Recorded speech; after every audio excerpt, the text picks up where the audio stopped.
안녕하세요. 5분 개발 지식입니다. 이번에는 재밌는 개발 뉴스를 하나 들고 왔습니다. 아무래도 5분 안에 끝내긴 좀 힘들 것 같은데요. 지난주 금요일 2024년 3월 29일에 마이크로소프트에서 일하는 개발자가 Anderes Freund. XG 유틸스에서 백도어가 발견되었다고 발표했습니다. 근데 이름이 좀 발음하기 어려워서 독일 개발자분이신데 안드레스라고 제가 앞으로 이야기하도록 하겠습니다.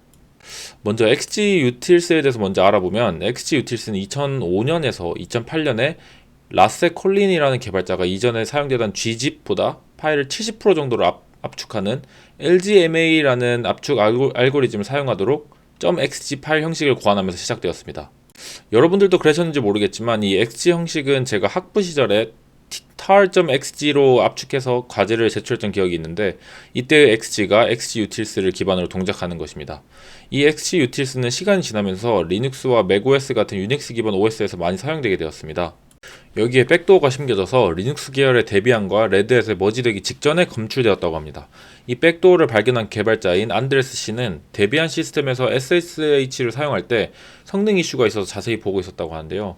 SSH 로그인 과정이 너무 많은 CPU 사이클을 잡아먹고 벨그라인드라는 메모리 모니터링 프로그램에서 에러가 발생하는 것을 발견했다고 합니다. 여기서 안드레스 씨가 좀 더 깊게 디버깅을 하다 보니까 최근에 XGUtils가 업데이트되면서 문제가 생겼다는 것을 알게 된 거죠. 그렇게 29일에 백도어를 찾았다고 발표하게 됩니다. 근데 이 백도어를 씹는 과정에 노력이 정말 대단합니다. 대부분의 해킹은 저희가 생각하는 것처럼 집에 앉아서 컴퓨터로 막 원격으로 공격하는 것이 아니라 주로 소셜 해킹, 즉 사람을 통해서 하는 방법이 많다고 하는데요. 이번 XGUtils도 비슷한 느낌입니다. 현재는 XGUtils의 GitHub 저장소가 삭제되어서 접근할 수가 없는데요. 공개되어 있는 자료와 현재 별도로 호스팅되고 있는 Git을 참고해서 사건을 재구성해 보았습니다. 이번 사건의 범인인 지아탄이라는 사람은 2021년도에 GitHub 계정을 만듭니다. 지아탄은 2021년 10월과 11월에 XGUtils에 처음으로 패치들을 적용합니다. 이따만 해도 문제가 없는 정상적인 코드입니다. 그리고 2022년 2월 6일에 처음으로 XGUtils에 지아탄의 계정인 지아75 계정으로 커밋이 추가되는데 널 검사를 추가합니다. 이따만 해도 크게 문제가 없습니다. GitHub을 사용해 보신 분들은 아시겠지만 저장소의 코드에 아무나 코드를 넣을 수는 없습니다. 코드를 머지할 수 있는 권한이 있는 메인테이너들이 있는데요. 전 세계에 있는 모든 개발자들이 코드를 수정해서 올릴 수는 있지만 실제로 적용이 되려면 메인테이너의 승인이 있어야 합니다. 그 뒤로부터가 좀 웃긴데요. 새로운 사람이 등장하는데 지갈 쿠마르이라는 사람과 데니스 앤스라는 사람이 우리 메인테이너인 라세 콜린을 갈구기 시작합니다. 4월 22일에 첫 번째 항의 메일을 보내고요. 5월 19일에도 보내고 5월 27일에도 보내고 계속해서 보냅니다. 계속해서 라세 콜린에게 왜 이렇게 머지가 늦게 되냐고 몇 번에 거쳐서 메일을 보내고 압박을 하는데요. 라세 콜린은 본인이 XGUtils에 사용할 수 있는 리소스가 한정되어 있고 정신건강의 이슈도 있어서 늦어지고 있다고 답합니다. 아까 말씀드렸다시피 오픈소스 프로젝트라고 하더라도 다른 개발자가 작성한 코드가 실제로 반영되려면 메인테이너의 승인이 필요한데 이 승인 작업이 오래 걸리게 되면서 계속해서 라세 콜린을 압박합니다.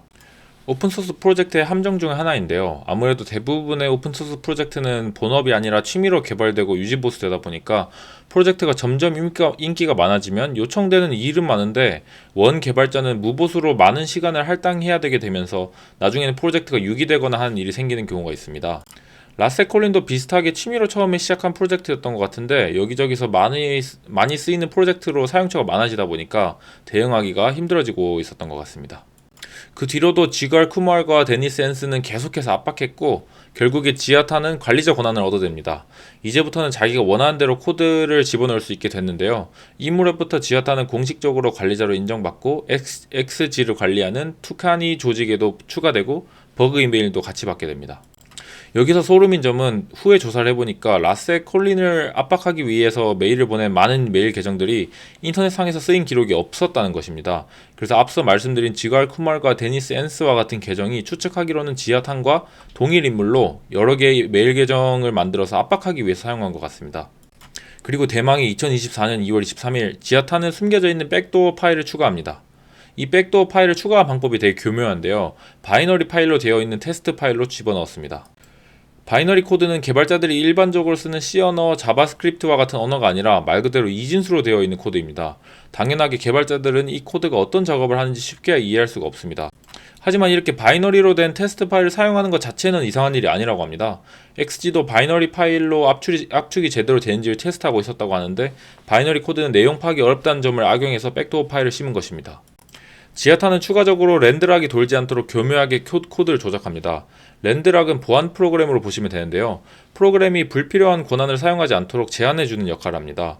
프로그램이 필요하지 않은 외부 파일에 대한 접근이나 네트워크 액세스 등을 제한해 주는데요. 랜드락이 돌아가고 있으면 지아탄이 하고자 하는 작업에 방해가 되었는지 랜드락이 돌지 않도록 코드를 수정합니다.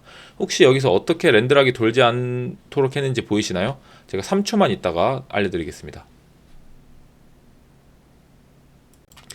이야, 기가 막히지 않습니까? 다른 변경사항들 사이에 점 하나를 끼워 넣어서 코드 자체가 에러로 돌아가지 않도록 수정했습니다.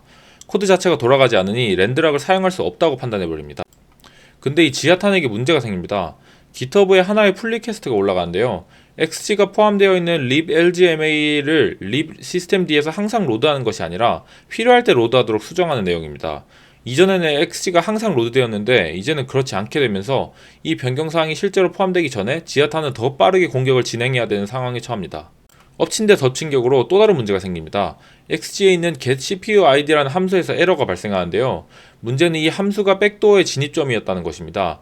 다른 사람들이 이 에러를 해결하기 위해서 자세히 디버깅 하다 보면 백도어가 들통날 수 있기 때문에 다른 개발자들보다 먼저 에러를 해결해야 됩니다. 자, 계속해서 문제가 늘어나고 있죠. 3월 5일에 아까 말씀드렸던 libLGMA를 동적으로 로딩하는 풀리퀘스트가 머지됩니다. 이제 진짜 서둘러야 됩니다. 우리 지아탄이 되게 바빠졌습니다. 3월 5일에는 버그 픽스를 진행합니다. 이건 진짜로 있었던 버그 수정으로 보이고요. 3월 8일에는 4일 만에 백도어 진입점인 getCPUID에서 발생하던 failGrind 에러를 해결합니다. 그리고 바로 다음 날인 3월 9일에는 백도어 파일 업데이트합니다. 지금 엄청 열심히 일하고 있어요.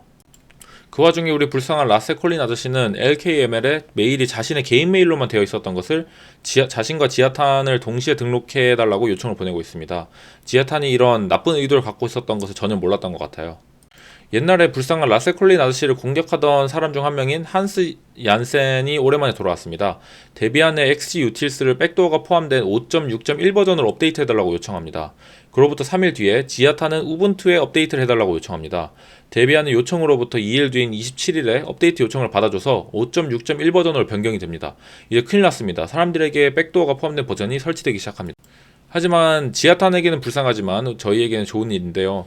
같은 날에 처음에 소개드렸던 마이크로소프트에서 일하시는 안드레스 씨가 이상함을 감지하고 데비안에 제보를 하게 됩니다. 그리고 바로 취약점으로 등록되면서 롤백되게 됩니다. 다행히 백도어 버전이 많이 퍼지기 전에 금방 발견되었습니다. 이렇게 해서 장장 4년에 걸친 지아탄의 공격이 끝이 나는데요. 백도어는 확인해보니까 SSH 커넥션을 만드는 데 사용되는 SSHD의 동작을 변경하고 있었습니다. 암호화키를 가지고 있는 사람은 이 백도어가 설치된 디바이스에 원하는 아무 코드를 SSH 인증서에 업로드를 해서 실행할 수 있었다고 합니다. 진짜 무섭죠? 다행히 백도어가 사용된 흔적은 보이지 않는다고 합니다. 과연 이걸로 뭘 하려고 했던 걸까요?